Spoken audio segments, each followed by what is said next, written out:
తరువాత వీరేం చేశారంటే ఆ మేడ గదిలో కానీ అనేక గదుల్లో కూర్చొని దేవుని సన్నిధిలో స్తుతి చేయడము శిష్యులందరూ కూడా నేర్చుకున్నారు. అయితే అది విడిచిపెట్టకుండా వెళ్ళిపోయి వారు ఒక గదిలో కూర్చొని అందరూ కూడా దేవునికి స్తుతి చెల్లిస్తా ఉన్నారు. స్తుతి ఆరాధన చేస్తా ఉన్నారు. అయితే అనుకోకుండా మరి అన్ని డోర్స్ క్లోజ్ చేయబడి ఉన్నాయి. యేసు ప్రభువు చూసే దేవుడు, అంటే తలుపులన్నీ వేసినా గానీ మనం ఆయనకు కనిపిస్తాం. అర్థమవుతుందా?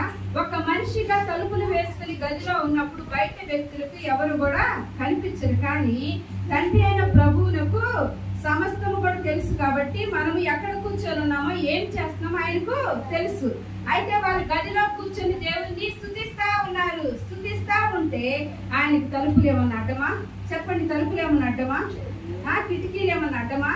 ఏ అడ్డు లేదు. ఆయన ఏం చేశాడంటే ఆత్మలాగా వచ్చి ఏం చేశాడంటే లోపల కూర్చొని మొరపెడుతున్న వారి దగ్గర నిలబడ్డారు. అర్థమవుతుందా? ఆనాడు దేవుడు వాళ్ళు ఆరాధిస్తా ఉన్నప్పుడు వారి మధ్యలో నిలబడిన దేవుడు ఈనాడు కూడా మన మందిరంలో నిలబడ్డాడని నేను నమ్ముచున్నా. ఎంతమంది నమ్ముచున్నారు? దేవుడి నామానికి మహిమ కలుగును గాక. ఎంతమంది నమ్ముచున్నాం? చూడండి. కాబట్టి దేవుడు ఏం చెప్తున్నాడంటే వాళ్ళకి ఏమని చెప్తున్నాడు? వాళ్ళ మధ్యలో నిలబడి శిష్యులకు కనపడి ఏం చెప్తున్నాడు ఆయన? మీకు సమాధానము కలుగును గాక.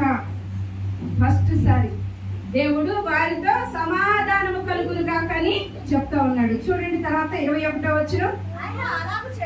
అలాగు చెప్పి వారికి తన చేతులను పక్కలను చూపగా శిష్యులు ప్రభువుని చూసి సంతోషించిరి. చూడండి, మన మధ్యలో దేవుని ఆత్మ ఉంటే మనము కూడా సంతోషిస్తాం. మన కుటుంబాలు ఎన్నో సమస్యలు ఉంటాయి, ఎన్నో కొరతలు ఉంటాయి, ఎన్నో ఇబ్బందులు ఉంటాయి. ఎవరికి తగిన సమస్యలు వారికి ఉంటానే ఉంటాయి. ఆ సమస్యలు చూసుకొని మనం బాధపడతా ఉంటాము. దేవుని సన్నిధికి వెళ్తే ఆ బాధలు పోతాయని, ఆ కష్టాలు పోతాయని, ఆ శ్రమల నుంచి దేవుడు లేపుతాడని మనం ఏం చేస్తాం? దేవుని సన్నిధిలోకి ఇలాగ వచ్చి కూర్చొని దేవుని స్తుతిస్తా ఉన్నాం. అయితే దేవుడు ఇక్కడ మనతో ఏమని చెప్తున్నాడు? మనందరితో మీకు సమాధానము కలుగును గాక అంటున్నాడు.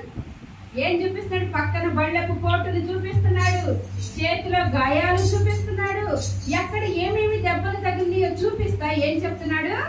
సమాధానము కలుగును గాక అని ఇక్కడ చెప్తా ఉన్నాడు అన్నమాట.